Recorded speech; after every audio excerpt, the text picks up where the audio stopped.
खबर की धड़कन समझते हैं हम, हालात की संजीदगी जानते हैं हम। ऐसा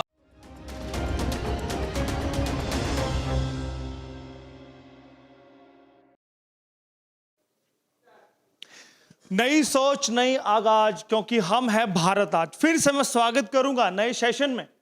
ये नया सेशन, जैसे मैंने आपको बताया था कि हरियाणा गौ सेवा आयोग चेयरमैन शरण गर्ग जी के नाम है। सीधे सवाल लेंगे, सीधे संवाद करेंगे, उनसे सवाल होंगे सरकार की उपलब्धि बारे नहीं, गौ सेवा आयोग की उपलब्धि बारे, क्योंकि वो राजनीतिक नहीं सामाजिक व्यक्ति है, वो गौ सेवक है और इसी पृष्ठभूमि से वो आते हैं। गौ सेवा ने उनको इस मुकाम तक पहुंचाया है। उन्हीं के सवाल करेंगे, लेकिन सवाल होंगे सीधे सपाट, क्योंकि सरल शब्दों में वो अपनी बात रखते हैं, तो उनसे सीधी ही बात करेंगे और कोशिश करेंगे कि किस तर्ज पर गौ सेवा आयोग को वो चला रहे हैं।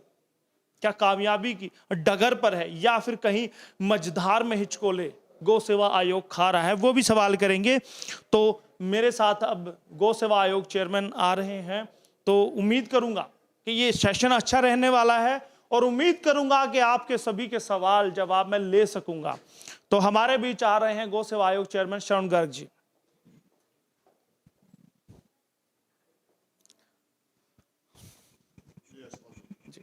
सर प्लीज, स्वागत है आपका। मैं बिल्कुल सर, आप कैसे हैं?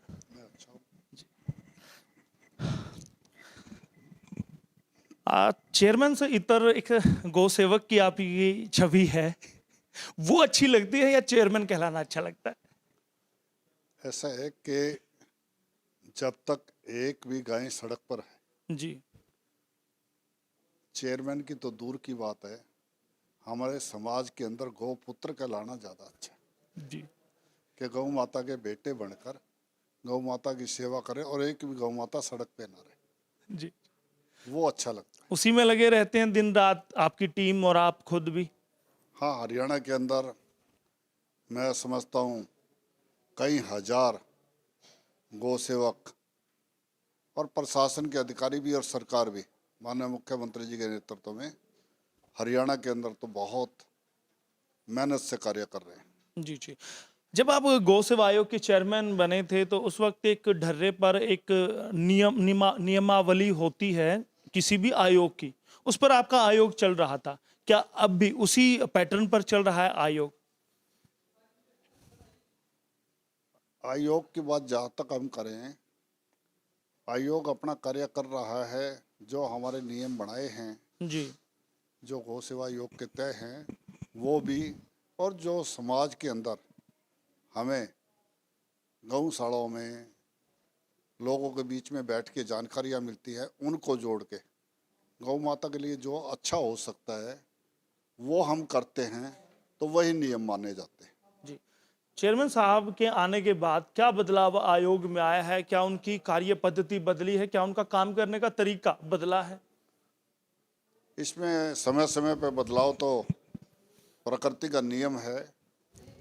हमारे, मैं मान के चलता हूँ कि मेरे से पहले भानुराम मंगला जी चेयरमैन थे, उससे पहले आईएएस थे, हुड्डा जी की सरकार में आयोग का गठन हुआ, परंतु गौ सेवा आयोग जो माननीय मुख्यमंत्री जी मनोहर लाल जी बने, तो उसके बाद ही सक्रिय हुआ और सक्रियता से गौ सेवा के काम आगे बढ़े।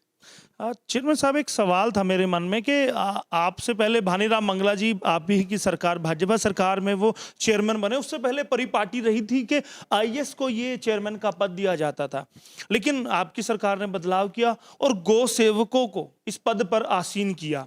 तो क्या वाकई में फायदा मिला है आयोग को, जब गौ सेवक जिसने खुद गौशालाओं में सेवा की हो, गौवंशों को उन्होंने संभाला हो, सड़कों से उठा के गौशाला में लाया हो, खुद वो गौशाला के बीच में रह के सेवा करके इस पद पर आके बैठे हो, तो क्या वो समझ सकते हैं इस आयोग की परेशानियों को, गौ सेवकों की समस्याओं को, गौवंशों के जो हालात है उनको समझ पाने में क्या एक गौ सेवक ज्यादा कामयाब रहा है आईएएस के मुकाबले?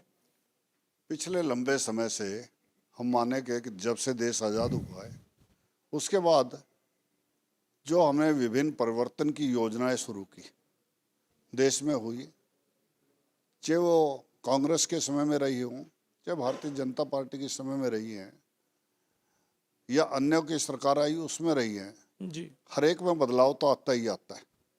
किसी का बदलाव नेगेटिव की तरफ जाता है, किसी की पॉजिटिव की तरफ जाता है।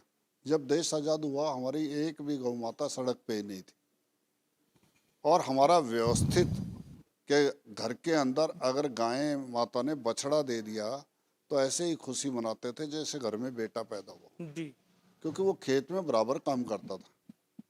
परंतु जब ट्रैक्टर की योजना आई तो बैलों की धीरे धीरे व्यवस्थाओं में फर्क आ गया, जी तो लोगों ने घरों से छोड़ना शुरू किया। हमने उसके वैकल्पिक के रास्ते नहीं ढूंढने चाहिए थे, अब हम ढूंढ रहे हैं।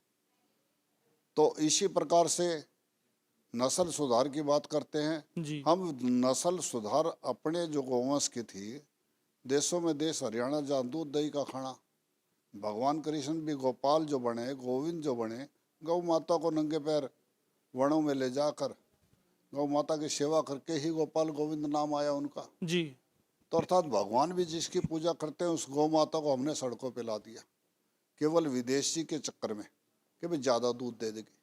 पर ये नहीं सोचा हमने कि परिस्थिति क्या रहेगी। ये 70 और 80 के दशक में ज़्यादा हुआ कि परिस्थिति क्या रहेगी, वहाँ की जलवायु इसके अनुकूल है कि नहीं। हमारे देश की जलवायु के अपेक्षा हमारे देश की जलवायु गर्म भी है, ठंडी भी है, मतलब परंतु उनमें ठंडी ही है। 70-80 के दशक में जो बीमारी हुई थी उसका खामियाजा आज की पीढ़ी भुगत रही है। बिल्कुल 100% भुगत रही है।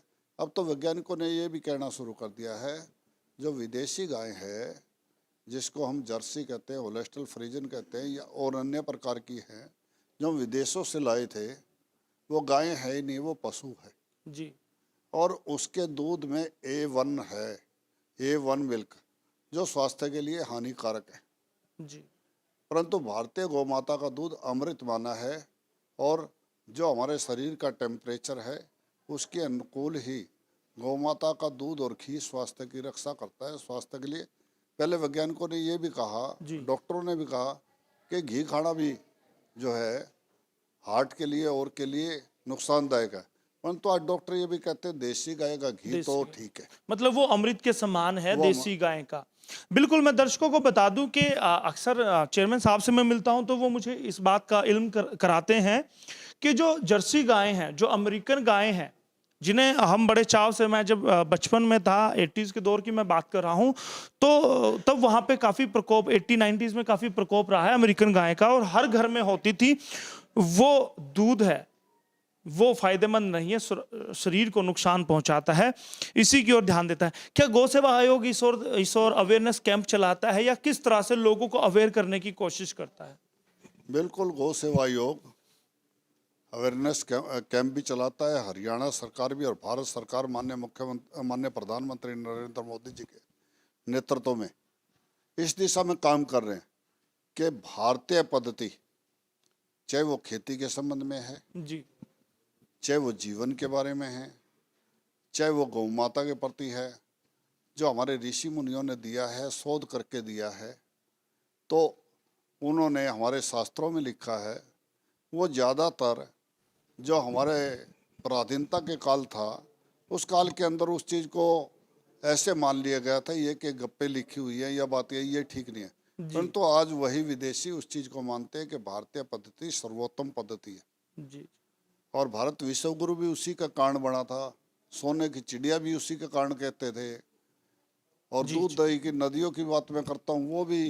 परंतु यह है कि उस पद्धति को भुला के विदेशी पद्धति आने का परिणाम हम बात यह कुरीतियों की ओर गए और कमजोर हुए। परंतु आज दोबारा फिर आ रहे हैं, और दोबारा आने का लाभ यह मिलेगा, भारत पुनः विश्व गुरु भी होगा और सोने का शेर बनेगा। जी अब चिड़िया नहीं बनेगा, चिड़िया पे तो कोई शिकार कर लेगा, जी शेर बनेगा। और जहाँ तक गौ माता जो है, गौ माता एक ऐसी है कि उसके साथ धरती माता जुड़ी हुई है। गौ माता के गोबर से जो धरती माता पर खेती होती है, जिसका अन्न हम खाते हैं, वो जैविक अन्न हमारे स्वास्थ्य के लिए, हमारे शरीर के लिए, हमारे मन के लिए, हमारी बुद्धि के लिए पवित्र है। और उस पवित्रता के कारण हमारे शरीर में बीमारियां नहीं आएंगी, तो हमें हॉस्पिटलों की जरूरत भी नहीं पड़ेगी। जी बिल्कुल बिल्कुल। चेयरमैन साहब, आज से तकरीबन 3 साढ़े 3 साल पहले जब आपने पदभार संभाला था तो उस वक्त भी मेरी आपसे बात हुई थी। तब आपने एक बात पर जोर दिया था कि मैं चेयरमैन बन गया हूं, उसके बाद अब गौ संवर्धन पर काम करूंगा। वो काम आपका गौ संवर्धन का जो काम था वो कहां तक पहुंचा है? गौ संवर्धन के बारे में आज हम भारत में बात करें या हरियाणा में बात करें, गौ माता के गोबर से पेंट बना, हमारी कोठियों का पेंट भी उसके सामने फीका है जी और पिंजौर में फैक्ट्री लग गई है और वो चल रही है। जी इसी प्रकार से अगर हम बात करें हिसार के ढोबी के अंदर गौ माता के गोबर से डीएपी जो हम प्रयोग करते हैं, जी उसकी जगह फॉस्फेट रिच ऑर्गेनिक मैन्योर प्रोम के नाम से जी खाद तैयार किया गया है। विदेशों से हम लाखों करोड़ रुपए का, लगभग 3 लाख करोड़ रुपए का विदेशी खाद मंगवाते हैं, जो हमारे किसानों के खेतों में जाता है। तब हमारा फसल होती है और वो भी रासायनिक जहरीली। जी परंतु हमारे गौ माता के गोबर से हम 3 लाख करोड़ की जगह भी 6 लाख करोड़ से भी ज़्यादा का खाद बना सकते हैं। और वो सिद्ध हुआ है, उसकी लैब टेस्टिंग हो गई है, फील्ड टेस्ट के लिए भी रिपोर्टें अच्छी आ रही हैं और जिन किसानों ने अपने खेत में डाला उनकी भी अच्छी रिपोर्टें आ रही है। तो कब तक उम्मीद की जा सकती है प्रोडक्शन शुरू हो जाएगा? जिस समय फील्ड रिपोर्ट आ जाए, फील्ड टेस्ट की रिपोर्ट IIT दिल्ली की आ जाएगी, HAU की आ जाएगी, जी उस दिन हम माननीय मुख्यमंत्री जी सरकार उस पर काम करेगी। हम सोचेंगे हमारे देश की विदेशी मुद्रा भी बाहर ना जाए और हमारे गौ माता के गोबर से धरती का स्वास्थ्य भी बढ़े और हमारे किसानों को भी लाभ मिले। जी जी जी।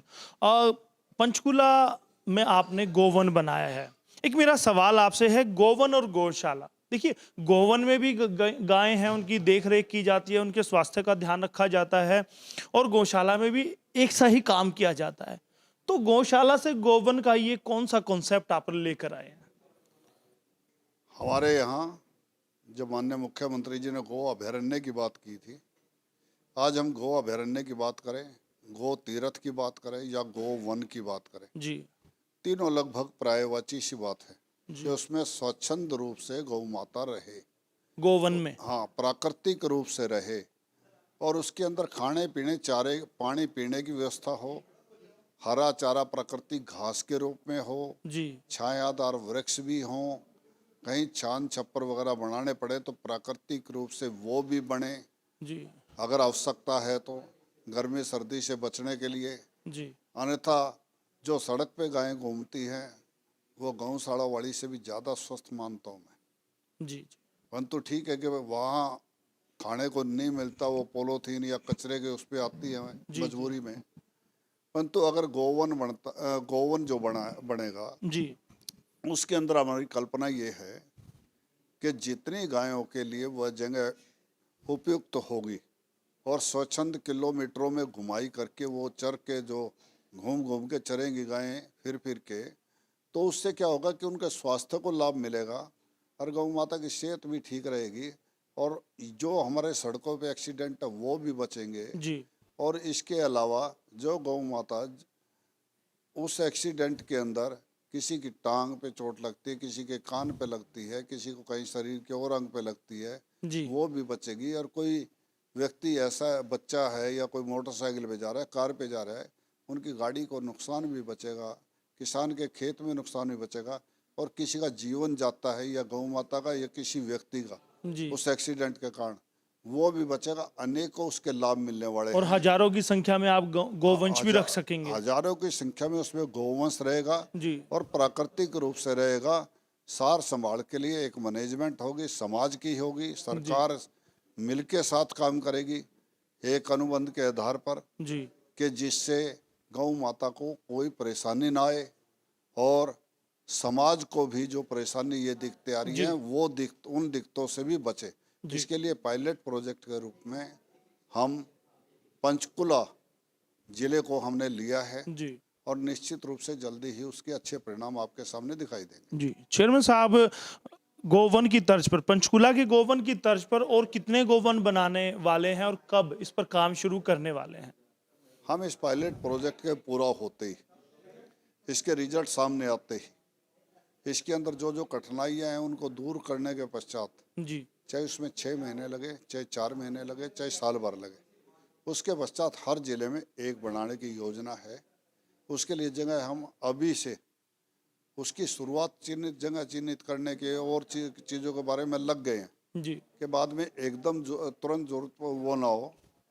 हमारी योजना ये है कि एक दिन ऐसा आए और वो जल्दी ही आए कि पूरे हरियाणा की सड़क पे जो गौ माता है जी एक भी इस प्रकार से ना विचरती रहे जिसको हम बेसहारा आवारा या जी किसी और तरह के लोग जो शब्द प्रयोग करते हैं वो प्रयोग हो।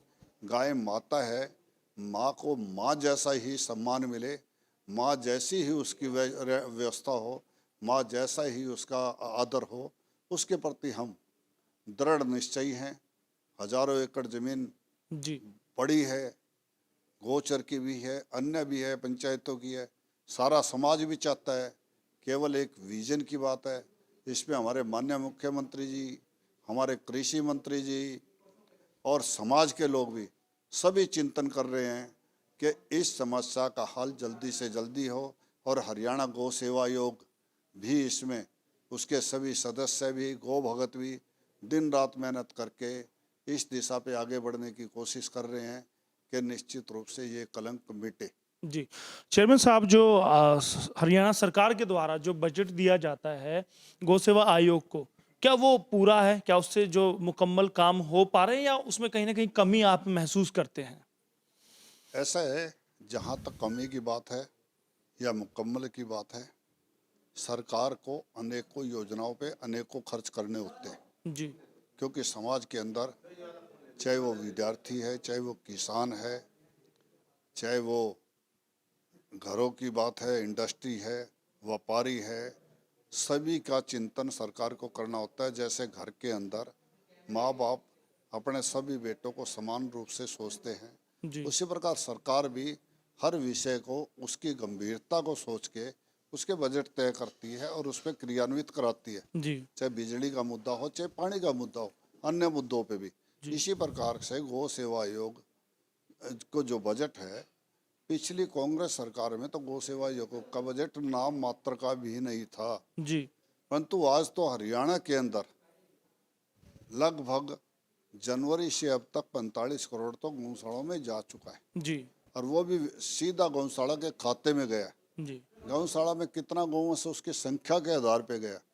और कोई भी हरियाणा की आज एक भी रजिस्टर्ड गौशाला ये नहीं कह सकती कि मेरे पास उस बजट का अंश ना ही आया है। ये माननीय मुख्यमंत्री जी की दूरदर्शिता का परिणाम है।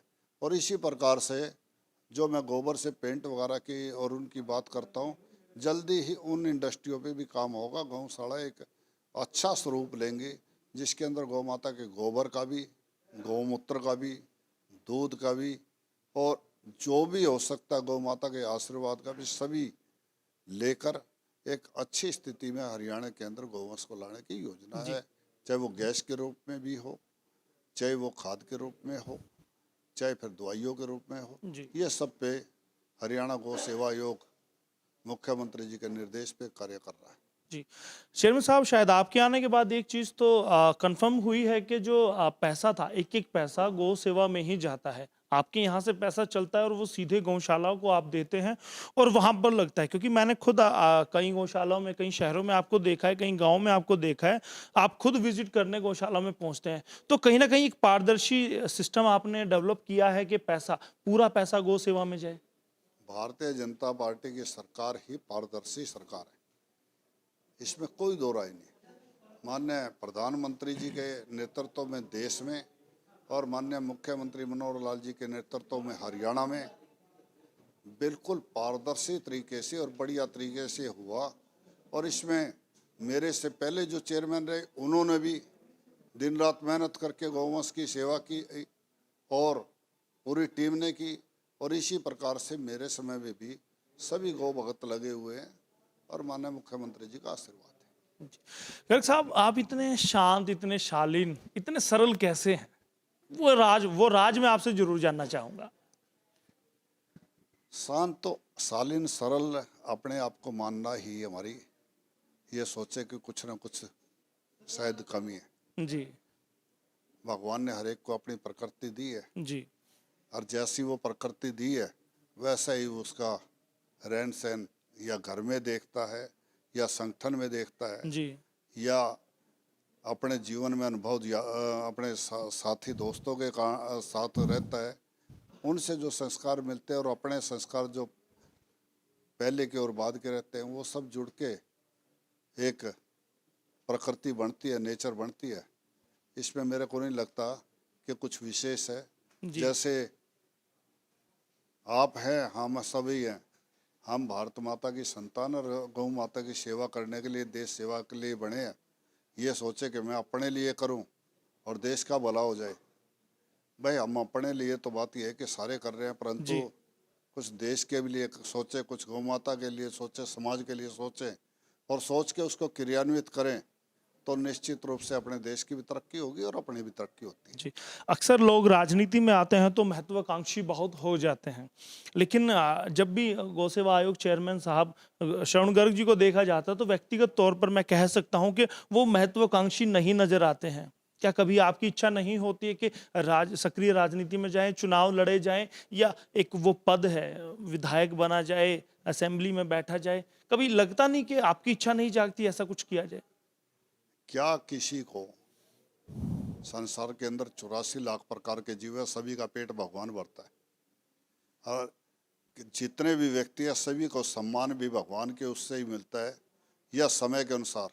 जी अगर मनुष्य ये सोचता है मैं करता हूँ, तो उसकी सोच ही गलत है। जिस समय जिसको जो सम्मान भगवान ने दिलवाता है, और वह दूसरा समय आता है तो वो भी उसकी परिस्थिति और उसके कर्मों के आधार पर ही आता है।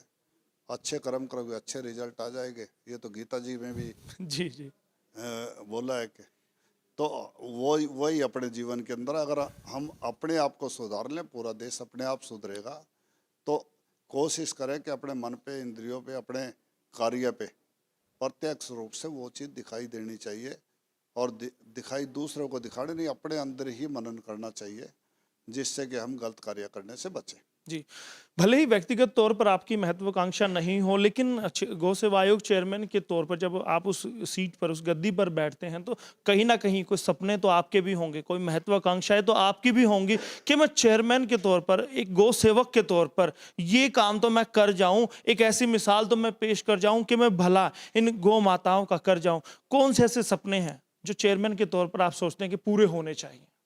पहली बात तो ये मेरे लिए पद नहीं है, ना गद्दी है, ना कुर्सी है, ये दायित्व है, जिम्मेवारी है। जी और जिम्मेवारी का निभाना और निभाते हुए एक बढ़िया तरीके से जितनी भगवान ने बुद्धि दी है उसके अनुसार अच्छे कार्य हो। और स्वप्न जो है कि भाई क्या होना चाहिए, महत्वाकांक्षा कि एक भी गौ माता सड़क पर ना रहे, केवल यही महत्वाकांक्षा है, यही इच्छा है। उसके लिए हमारी गौ भक्तों की सरकार, सभी गौ भगत, सभी समाज के लोग दिन रात जुटे हुए हैं, और भगवान ने चाहा तो एक दिन जल्दी ही आएगा कि एक भी गौ माता सड़क पे नहीं रहेगी, माँ को माँ का सम्मान मिलेगा। जी, बहुत बहुत धन्यवाद करूंगा चेयरमैन साहब, आप भारत आज के स्टूडियो आए और आपने खुलकर भारत आज से बात की। यशपाल जी, आपका भी बहुत बहुत धन्यवाद, और आपके चैनल भारत आज को मैं हार्दिक शुभकामनाएं देता हूं कि यह दिन दुगनी रात चौगनी उन्नति करे। जी जी, बहुत बहुत धन्यवाद। बहुत और धन्यवाद। दर्शकों का भी मैं धन्यवाद करूंगा जो बड़ी शिद्दत से इस वीडियो को देखते रहे, और कितना आप चेयरमैन साहब की बातों से सहमत हैं वो हमें कमेंट करके बताते रहिए, लगातार बताते रहिए, और गौ सेवा आयोग कैसा काम कर रहा है वो भी बताइए, और हरियाणा सरकार गौ संवर्धन में कैसा काम कर रही है, क्या उसके किए गए प्रयासों को आप सराहते हैं, 1 में से 10 कितने नंबर आप देते हैं वो भी हमें जरूर बताइएगा। और दोस्तों जाइएगा मत, क्योंकि भारत आज का ये कार्यक्रम लगातार जारी रहेगा, लगातार ये सेशन चलता रहेगा। चेहरे बदल सकते हैं, हो सकता है कि मेरी सीट पर कोई और एंकर बैठा हो सकता है कि सामने वाली सीट पर कोई और मेहमान हो, लेकिन कार्यक्रम ये चलता रहेगा, क्योंकि नई सोच नया आगाज, हम हैं भारत आज। बहुत बहुत धन्यवाद। मैं यशपाल कंचन, भारत आज के लिए।